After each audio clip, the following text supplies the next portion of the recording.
Hello दोस्तों, तो एक बार फिर से आप सबका अपने YouTube चैनल पर स्वागत है।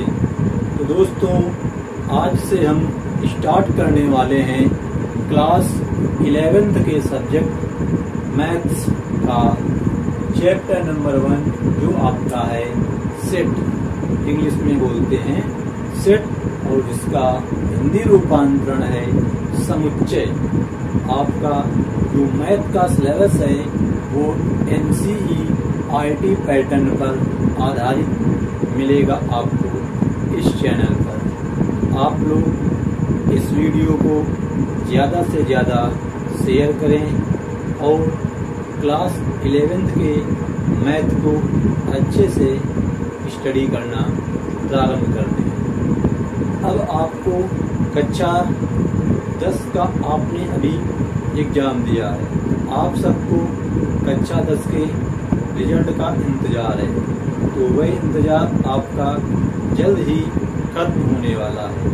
शायद जो आपका रिजल्ट है वो 25 अप्रैल तक आ सकता है, ऐसा बोर्ड ने कह दिया है। जो आपका यूपी बोर्ड है उसने ऐसा बताया है कि जो आपका रिजल्ट है वो 25 अप्रैल के पहले या 25 अप्रैल तक घोषित हो जाएगा। तो इसी के क्रम में आप लोग अपनी स्टडी को भी धीरे धीरे प्रारंभ करिए। तो आज हम आपको समुच्चय के बारे में इंट्रोड्यूस कराने आए हैं कि समुच्चय क्या होता है। आप लोगों ने घर में या कहीं और भी बहुत से ऐसे उदाहरण देखे होंगे जो कहीं ना कहीं समुच्चय से संबंधित होते हैं। तो समुच्चय एक आपका ऐसा उदाहरण बन जाता है कि वस्तुओं का सुपरिभाषित संग्रह समुच्चय कहलाता है। मान लिया आपके घर में 4 कुर्सियां हैं, उनको आपने एक तरह से सजा करके रख दिया। तो ये क्या किया हमने, सुपरिभाषित, उनको हमने परिभाषित कर दिया, एक तरह से इकट्ठा कर दिया। तो ये जो आपने इकट्ठा करने का काम किया, यही होता है आपका सुपरिभाषित क्रम। आपको समुच्चय की डेफिनेशन में बस यही याद रखना है कि कोई भी वस्तु उसको सुपरिभाषित होनी चाहिए, मतलब उसकी हम परिभाषा बना सकें, वही आपका होता है समुच्चय। और बहुत से उदाहरण हैं, जैसे आपकी क्लास में मान लो 50 बेंचेस हैं, उनको भी आपने क्रम से लगा के अच्छे से क्लास में सजा करके रख दिया। तो ये भी आपका जो है एक संग्रह बन गया, सुपरिभाषित संग्रह। ये भी आपका एक समुच्चय का उदाहरण हो जाएगा। इसी प्रकार आप गणित की भाषा में समझें तो प्राकृतिक संख्याओं का समुच्चय भी आपका एक समुच्चय होता है। हमने कह दिया जैसे अंग्रेजी अक्षर के स्वरों का समुच्चय। तो आपको पता होना चाहिए कि अंग्रेजी के जो 26 लेटर्स होते हैं उनमें से 5 वॉवेल्स स्वर होते हैं। और कौन कौन से होते हैं, वो आपका होता है A, E, I, O, U, ये हैं आपके वावेल्स। इसके अलावा जो आपके बचते हैं 21, इन 5 को हटा करके वो होते हैं आपके व्यंजन, कॉन्सोनेंट। तो अब बात आती है कि समुच्चय तो हम जान गए कि समुच्चय क्या होता है। अब समुच्चय को दिखाएंगे कैसे, इसका प्रतीक क्या होता है। तो समुच्चय को हमेशा मंझला कोष्ठक के अंदर कामा लगा के लिखा जाता है। जैसे इन्हीं अवयवों को हमने मंझला कोष्ठक में ऐसे बंद कर दिया, तो ये एक तुम्हारा समुच्चय बन गया। मंझला कोष्ठक के अंदर कामा लगा करके अवयवों को लिखना, ये आपका समुच्चय का प्रतीक या नोटेशन कहलाता है। और समुच्चय को अंग्रेजी लेटर के कैपिटल लेटर से प्रदर्शित किया जाता है। जैसे इसको हमको दिखाना है, A बराबर लिख देंगे, या कुछ भी लिख दो, ए से लेकर जेड तक, या इसको बी लिख दो या सी लिख दो, कुछ भी इसको आप लिख सकते हैं। तो आपको बस इतना याद रखना है कि समुच्चय को अंग्रेजी के कैपिटल लेटर से दिखाया जाता है और जो मंजिला कोष्ठक के अंदर लिखे होते हैं उनको बोलते हैं समुच्चय के अवयव। क्या बोलते हैं? समुच्चय के अवयव, एलिमेंट्स ऑफ सेट। ठीक, और हमेशा इनको मंजिला कोष्ठक के अंदर कॉमा लगाकर लिखा जाता है। ठीक, ये तो हो गया आपका समुच्चय के बारे में। अब यहाँ पर आती है समुच्चय की विधियाँ। समुच्चय की कितनी विधियाँ हैं? आपकी जो समुच्चय की विधियाँ हैं वो 2 विधियाँ हैं। अब 2 विधियाँ हैं, कौन कौन सी है? नंबर 1 आपकी है सारणी विधि। सारणी या इसी को रोस्टर विधि बोलते हैं, या इसी का नाम है सूची विधि। पहली विधि का नाम है सारणी विधि, रोस्टर विधि या सूची विधि। अब ये होती क्या है?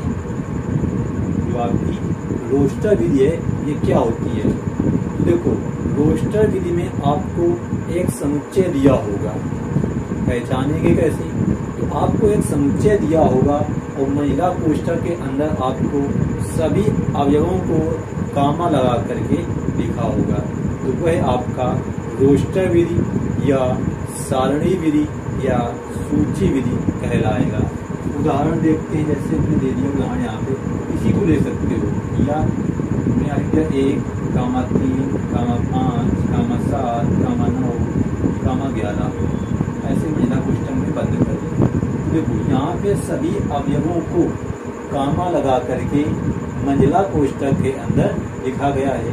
तो ये तुम्हारा क्या है? रोस्टर विधि है। कौन सी विधि है? रोस्टर विधि। अब दूसरी विधि होती है आपकी गुण विधि। दूसरा नाम इसका होता है समुच्चय निर्माण विधि। समुच्चय निर्माण विधि। पहली विधि हो गई सारणी या रोस्टर या सूची विधि। दूसरी विधि होती है गुण विधि या समुच्चय निर्माण विधि। तो इसकी क्या पहचान होती है? तो इसकी पहचान ये होती है कि महिला कोष्ठक के अंदर आपको एक चिन्ह मिलेगा। कौन सा चिन्ह? इस प्रकार से 2 बिंदियां लगती हैं। इंग्लिश में इसको पढ़ते हैं सच डेट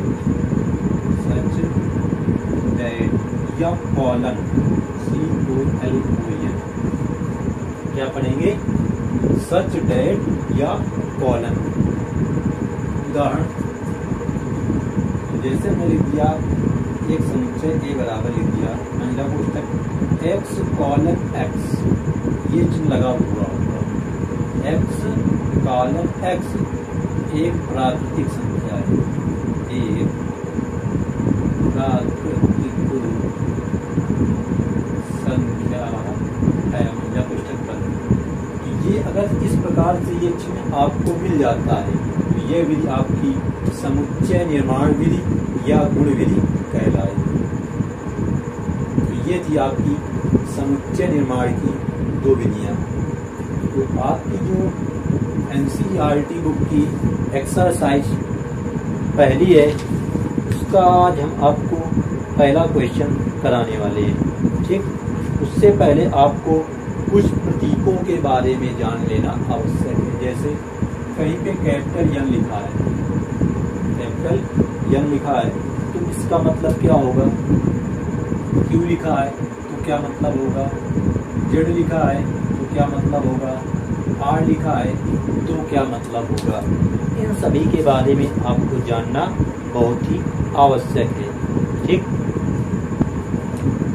देखो यन का मतलब यहाँ पे होगा तुम्हारा नेचुरल नंबर, प्राकृतिक संख्या। यन हो तो उसको बोलेंगे प्राकृतिक संख्याओं का समुच्चय, प्राकृतिक संख्याओं का समुच्चय। ठीक, अगर सर मान लो Q लिखा है, तो Q क्या होता है तुम्हारा? परिमेय संख्याओं का समुच्चय। परिमेय संख्याओं का समुच्चय। अगर Z है आपका तो क्या होगा? अगर Z है तो वो होगा पूर्णांकों का समुच्चय। पूर्णांकों का समुच्चय। R है तो वास्तविक संख्याओं का समुच्चय। वास्तविक संख्याओं का समुच्चय। इनके बारे में आपको जानना आवश्यक है। ये आप लोगों ने छोटी छोटी क्लासों में पढ़ा होगा 6-7 8। प्राकृतिक संख्याएं क्या होती हैं तो पता होगा सबको। ऐसी संख्याएं जो किसी वस्तुओं को गिनने में प्रयोग की जाती हैं और ये 1 से प्रारंभ होती हैं। फिर तुम्हारा हो गया परिमेय संख्याएं, तो ऐसी संख्याएं जिन्हें हम P/Q के रूप में लिख सकते हैं, लेकिन Q का मान 0 नहीं होना चाहिए। अब पूर्णांक क्या होते हैं? तो पूर्णांक तुम्हारे प्लस के भी होते हैं, माइनस के भी होते हैं और शून्य भी तुम्हारा एक पूर्णांक होता है।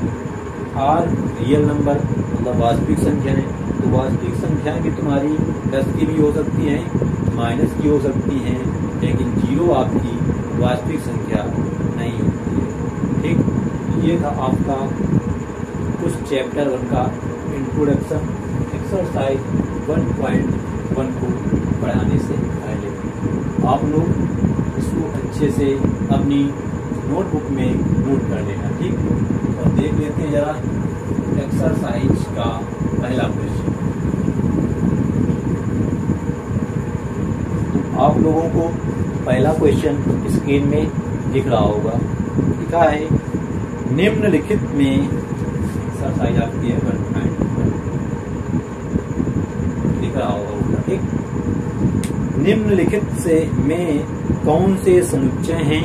अपने उत्तर का औचित्य बताइए। औचित्य का मतलब क्या होता है कह दो? तो औचित्य का मतलब होता है कारण बताइए, रीजन। तो इसका जो फर्स्ट पार्ट है क्या लिखा है आप लोग पढ़ सकते हैं। लिखा है जे अक्षर से प्रारंभ होने वाले वर्ष के सभी महीनों का संग्रह। आपको बताना है ये समुच्चय है कि नहीं। जे अक्षर से प्रारंभ होने वाले वर्ष के सभी महीनों का संग्रह। तो आप ये बता सकते हैं जनवरी, जून, जुलाई, यही आपके 3 महीने हैं जो जे अक्षर से शुरू होंगे, इसलिए यह एक आपका समुच्चय है।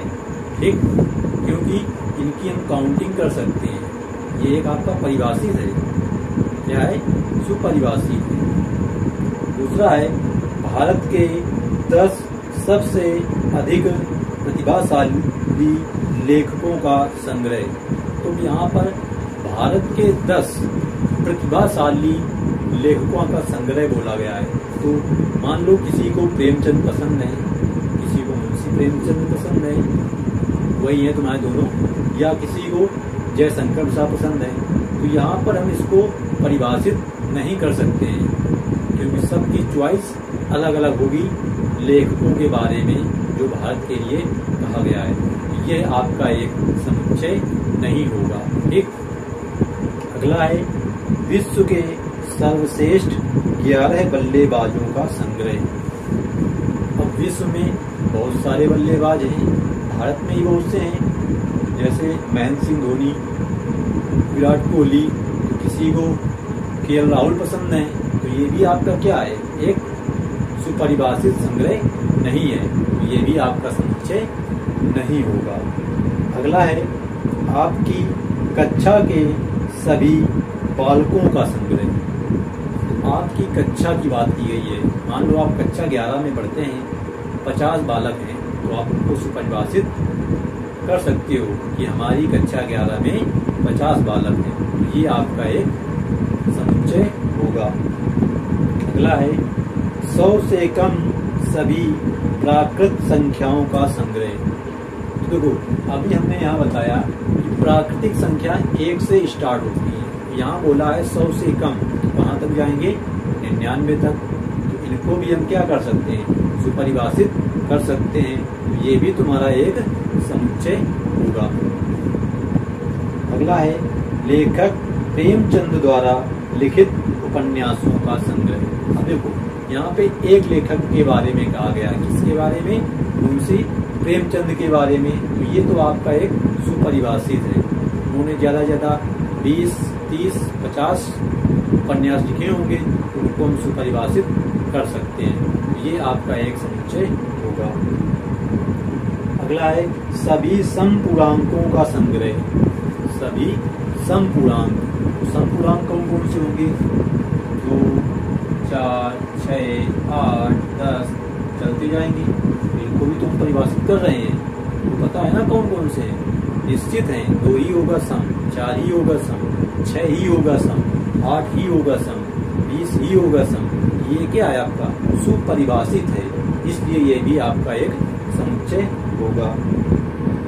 अगला प्रश्न है इस अध्याय में आने वाले प्रश्नों का संग्रह। इस अध्याय में मतलब इस चैप्टर में जो हम आपको पढ़ा रहे हैं उनको आप काउंट कर सकते हो। मान लो प्रश्नावली आपकी अध्याय 1 में 5 है, तो आप काउंट कर सकते हैं। मान लो पहले प्रश्नावली में 10 क्वेश्चन है, दूसरे में 12 है, तीसरे में 8 है, तो आप उनको काउंट कर सकते हो, सुपरिभाषित कर सकते हो। तो ये भी आपका एक समुच्चय के अंतर्गत आ जाएगा, मतलब समुच्चय होगा। अगला है अंतिम विश्व के सबसे अधिक खतरनाक जानवरों का संग्रह। अब यहाँ पर पूरे वर्ल्ड की बात कही गई है, तो वर्ल्ड में कौन सा जानवर कितना खतरनाक है इसको हम सुपरिभाषित नहीं कर सकते। भारत में कोई जानवर खतरनाक है, तो चीन में कोई और जानवर खतरनाक है, इसको हम सुपरिभाषित नहीं कर सकते हैं, इसलिए ये आपका समुच्चय नहीं होगा। तो आज की वीडियो में फिलहाल हम इतना ही रखते हैं। यदि वीडियो अच्छी लगी हो तो वीडियो को एक लाइक कर देना और फ्रेंड सर्कल में इस वीडियो को अधिक से अधिक शेयर कीजिए, जिससे आप लोगों की स्टडी रेगुलर तरीके से अच्छे से चल सके। आपको यदि इस चैनल पर अच्छे से पढ़ना है तो कोचिंग की भी आपको आवश्यकता कहीं भी नहीं पड़ेगी। हम आपको एक एक पॉइंट बेसिक से समझाने वाले हैं।